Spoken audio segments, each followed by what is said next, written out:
আসসালামু আলাইকুম ভিউয়ার্স, আশা করি সবাই ভালো আছেন। আমিও ভালো আছি। আশা করি সবাই সুস্থ আছেন।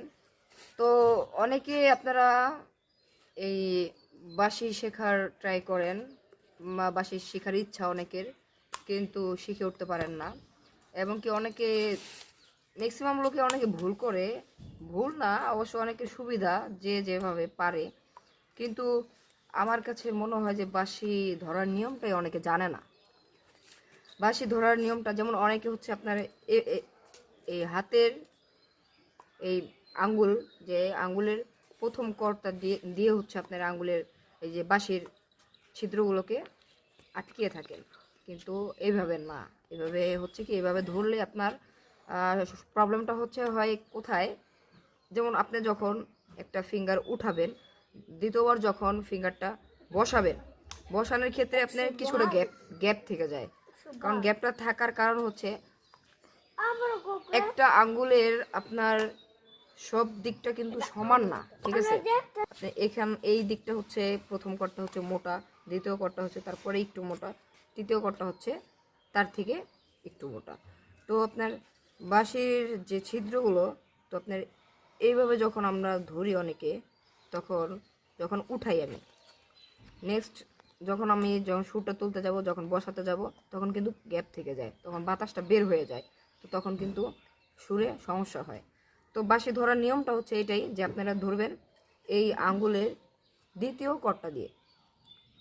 কর্তা দিয়ে এবং এই প্রথম ছিদ্রটা আটকাবেন। এই দ্বিতীয় ছিদ্রটা সেম আপনার দ্বিতীয় ফিঙ্গার দিয়ে আপনার দ্বিতীয় করের মাঝখানটা দিয়ে হচ্ছে আপনি আটকাবেন এইভাবে। আর তৃতীয় করটা হচ্ছে এই তৃতীয় আঙ্গুলের করের প্রথম করটা দিয়ে এইভাবে ধরবেন।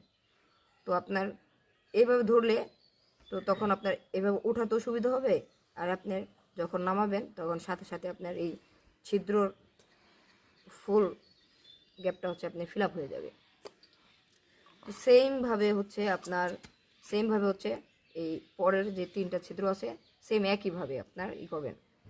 প্রথম আঙ্গুলের দ্বিতীয় কর, দ্বিতীয় আঙ্গুলের দ্বিতীয় কর, তৃতীয় আঙ্গুলের প্রথম কর দিয়ে হচ্ছে এইভাবে ধরবেন। হ্যাঁ, এভাবে ধরবেন। তো হচ্ছে এটাই হচ্ছে আপনার বাঁশি ধরার নিয়ম। আমি আপনাদের বাঁশি ধরার নিয়মটা শিখালাম।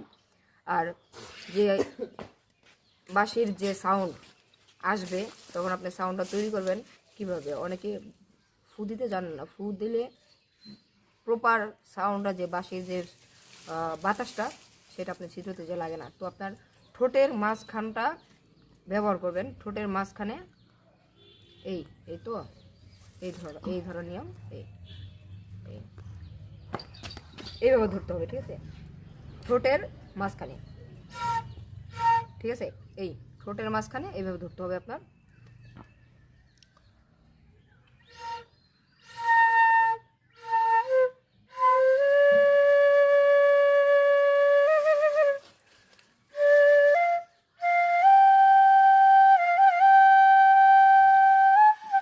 এইভাবে, ঠিক আছে? তো এইভাবে ধরলে কি আপনার সুবিধা হয়।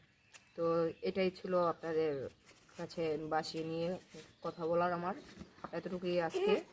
তো আশা করি সবার ভালো লাগলে আমার আইডিটা ফলো দিবেন এবং কি ভিডিওটা শেয়ার করে দিবেন, রিপোস্ট করে দিবেন। তো সবাই ভালো থাকবেন, আল্লাহ হাফেজ।